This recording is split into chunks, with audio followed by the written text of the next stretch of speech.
नमस्ते बच्चों, आज हम लोग साहित्य सागर का जो 9वां पाठ है भेड़े और बिल्ली, जिसे हरिशंकर परसाई ने लिखा है, उसे करेंगे। उसके अगले भाग को हम लोग करेंगे। यहाँ तक के पाठ में हमने जाना कि भेड़ों की संख्या अधिक है और भेड़ियों की संख्या कम है, जिसकी वजह से भेड़िए बहुत चिंतित है और उनकी चिंता का निवारण करने के लिए एक बूढ़ा चतुर सियार उनके साथ आ गया है और उसने बहुत सारे ऐसी बातें कही हैं जिसे सुनकर भेड़िया जो है उनकी बातों में आ गया है और उनकी बातें सुनने के लिए बाध्य हो गया है, क्योंकि भेड़िया जो है वो शिकार करता था और उसका बचा खुचा सियार जो खाना था वो सियार खाते थे। सियार कुछ करते नहीं थे, वो भेड़ियों के साथ घूमा करते थे।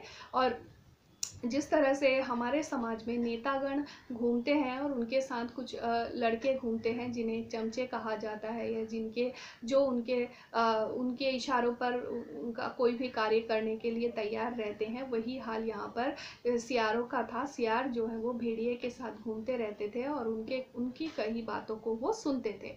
तो बूढ़े सियार ने भेड़िए से कहा कि आप चिंता ना करें, जैसा मैं कहता हूँ आप वैसा वैसा करते जाइए। अगर आप वैसा करते हैं तो आप ही इस जंगल के प्रतिनिधि चुने जाएंगे और आपको घास भी नहीं खाना पड़ेगा, आपको चिंता करने की ज़रूरत नहीं है। इसीलिए वो एक सभा में जाने की तैयारी करते हैं और सभा में जाने के लिए वो 3 सियारों को 3 रंग में रंगते हैं, एक को पीला, एक को नीला और एक को हरा, और तीनों अलग अलग चरित्र का निर्वाह करते हैं और वो बताना चाहते हैं कि किस तरह से कौन से रंग का सियार जो है वो कौन सा कार्य करने वाला है। और इसीलिए वो अब सभा में गए हैं और सभा में अब इन तीनों सियारों का परिचय होता है और परिचय के बाद उनके बारे में बातें की जाती हैं। अब आप इन तीनों रंगीन प्राणियों को देखिए। तीनों रंगीन प्राणी यानी ये 3 रंग के जो सियार थे, नीला, पीला और हरा। आप इन्हें ना पहचान पाएंगे, यानी आप लोग यहाँ पर छोटे पशुओं के लिए कहा गया है, भेड़ों के लिए कहा गया है कि आप इनको नहीं पहचानेंगे, नहीं पहचान पाएंगे। पहचानेंगे भी कैसे, यानी आप इनको कैसे पहचान सकते हैं? ये इस लोक के जीव तो है नहीं, यानी ये यहाँ से इस धरती के तो जीव है नहीं, ये तो स्वर्ग के देवता हैं। यानी ये जो 3 जीव आए हैं, रंगीन जीव आए हैं, ये कौन है? ये स्वर्ग के देवता हैं जो हमें सदुपदेश देने के लिए पृथ्वी पर उतरे हैं। यानी स्वर्ग से ये हमें उपदेश देने के लिए, सदुपदेश यानी अच्छे उपदेश देने के लिए ये लोग पृथ्वी पर आए हैं। ये स्वर्ग के हैं।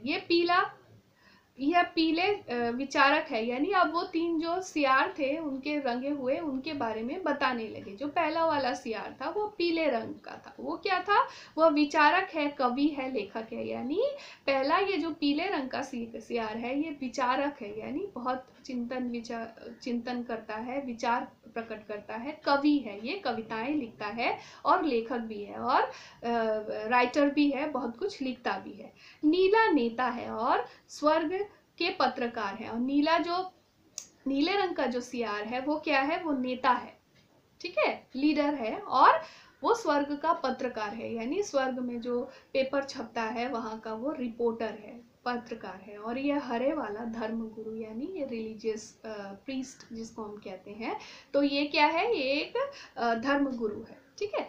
अब कविराज, आप तो स्वर्ग संगीत सुनाइए। हाँ कवि जी, यानी वो जो पीले रंग का था, कवि था, उसे कहा गया कि आप स्वर्ग का कोई गाना सुनाइए, स्वर्गीय संगीत सुनाइए। हाँ कवि जी, आप गाना शुरू कीजिए।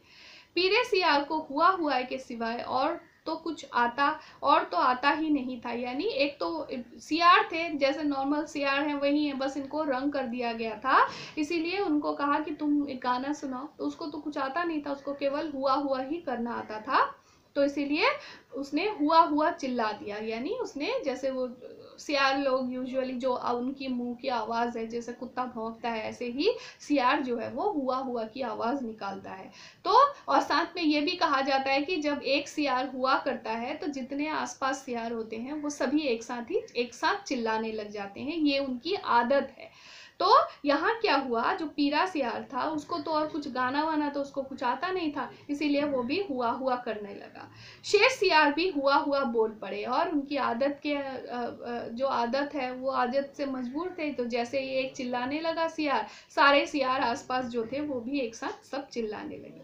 बूढ़े सियार ने आंख के इशारे से शेष सियारों को मना किया, यानी ये तो उनका प्लान था। अब बाकी जो सियार थे उन्हें आंख के इशारे से उसने कहा कि चुप रहो, तुम लोग क्यों चिल्ला रहे हो, और चतुराई से बात को यों कहकर संभाला, यानी अपनी बात को, वो जो चिल्ला रहे थे उसकी, वो अब उसको अपने कंट्रोल में लाने के लिए बात को इस तरह से रखी या बात को इस तरह से कहा। क्या कहा, भाई कवि जी तो कोरस में गाते हैं, कोरस में गाते हैं यानी एक साथ बहुत सारे मिलकर गाते हैं, अकेला वो नहीं गाता है। पर कुछ समझे आप लोग, यानी आप लोगों को कुछ समझ में आया, कैसे समझ सकते हैं, यानी वो इतना एक डिफिकल्ट सा गाना वो गा रहे थे कोरस में, आप लोगों को समझ में नहीं आएगा, कैसे समझ में आएगा, अरे कवि की बात सबकी समझ में आ जाए तो वह कवि कहेगा, यानी कवि की कविताएं जो होती हैं वो एक बार पढ़कर कभी कभी हम लोगों को समझ में नहीं आती है, इसीलिए कहा है कि कवि की बात अगर एक बार में समझ में आ जाए तो फिर उसकी कविता कैसी,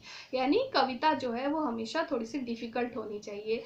ये जानबूझकर अपनी बात को संभालते हुए उन्होंने कहा, कह रहे हैं जैसे स्वर्ग में परमात्मा है वैसे ही पृथ्वी पर भेड़िया, यानी वो जो ये है क्या कहते हैं, कवि है, वो अपने गाने के रूप में ये कह रहे हैं कि जैसे स्वर्ग में परमात्मा है, स्वर्ग में भगवान है, वैसे ही पृथ्वी पर भगवान कौन है, भेड़िए हैं।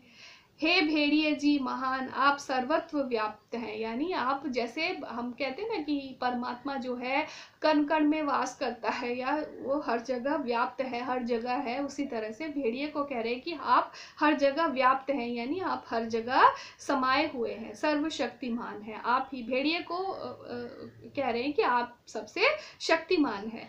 प्रातः आपके मस्तक पर तिलक करती है, यानी सुबह जो है सूरज की रोशनी जो है आपके ललाट पर आकर तिलक लगाती है, सांझ को उषा आपका मुख चूमती है और शाम जो है वो आपके मुंह को आकर चूमती है। पवन आप पर पंखा करती है, पवन जो है आपको हवा देती है, आपको ठंडक देती है, और यह रात्रि आपकी ज्योति लक्ष्य लक्ष्य खंड होकर आकाश में तारे बन जाती है, और रात जो है आपके शरीर से जो ज्योति निकलती है उस ज्योति से टुकड़े टुकड़े होकर तारे बन जाती है। तो इतनी बड़ी बड़ी बातें वो लोग कहने लगे। हे विराट, आपके चरणों में शूद्र का प्रणाम, यानी हे भगवान, हे अब भेड़िए को भगवान के रूप में प्रस्तुत करते हुए कह रहे हैं कि हे विराट, आपके चरणों में मेरा प्रणाम हो।